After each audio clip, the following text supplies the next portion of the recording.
Olá, meus amigos e minhas amigas. Estamos aí novamente para o nosso História em Gotas. Como estaria o cenário da música brasileira ao longo da década de 1950? Na aula de hoje falaremos sobre isso. Vamos à aula de hoje? Considerando a música brasileira, a década de 1950 ainda seria marcada pela forte presença de temas ligados à fossa e aos amores perdidos. Nos bailes, o foxtrot americano e o bolero, ritmos considerados alienígenas, ou seja, estrangeiros, disputavam espaço com o samba-canção. Um dos grandes nomes que se destacaram nesse samba-canção foi Dorival Caymmi, que além de excelente músico, possuía uma linda voz, grave e com grande profundidade. É claro que alguns puristas do samba consideravam o samba-canção, na verdade, uma degeneração do samba tradicional.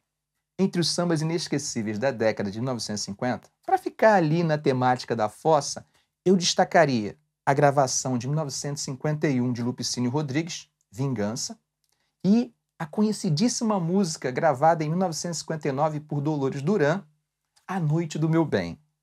O Brasil vivia outras tragédias além das tragédias passionais que inspiravam boa parte das músicas da época. Uma dessas tragédias era a seca do semiárido, cuja região sofria frequentemente com a escassez de água, gerando fome, desnutrição e miséria.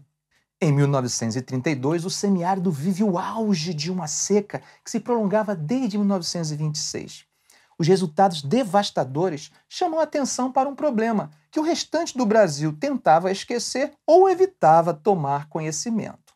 Em 1947, o advogado cearense Humberto Teixeira e Luiz Gonzaga compuseram uma das mais lindas músicas brasileiras de todos os tempos. Essa música foi considerada pela Academia Brasileira de Letras em 1997 como a segunda canção mais marcante do século XX. Como eu sei que vocês vão ficar curiosos em saber qual foi a primeira, eu lhes digo. É uma música lindíssima, um ícone do samba exaltação, Aquarela do Brasil de Ari Barroso. Lembram? Brasil, meu Brasil brasileiro, meu mulato insoneiro, vou cantar-te nos meus versos. Arão, mas que música é essa que você disse que foi composta em 1947 e que foi considerada pela Academia Brasileira de Letras a segunda canção mais marcante do século XX? Asa Branca, música que revela a alma do retirante e daquele que insistia em permanecer na terra seca.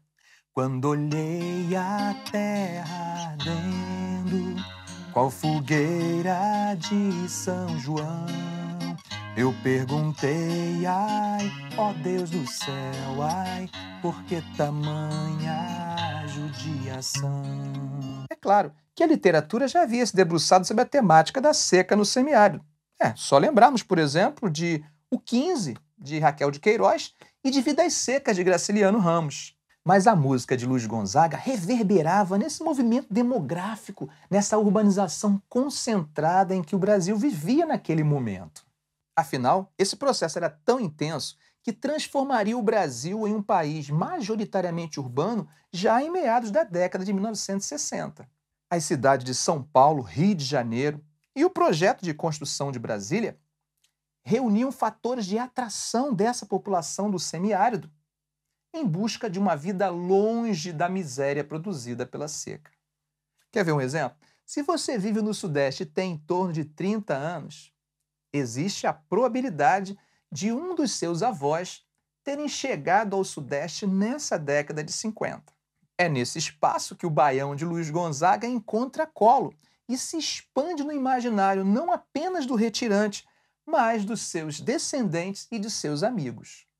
Em 1956, a dupla Venâncio Corumbá grava uma outra música icônica falando sobre o amor desse retirante à sua terra. Provavelmente você já ouviu essa música, O Último Pau de Arara. A vida aqui só é ruim quando não chove no chão, mas se chover dá de tudo, fartura tem de porção. Tomara que chova logo, tomara, meu Deus, tomara, só deixo meu cariri no último pau de arara. A Brasília de Niemeyer se transformava no cartão postal da modernidade brasileira.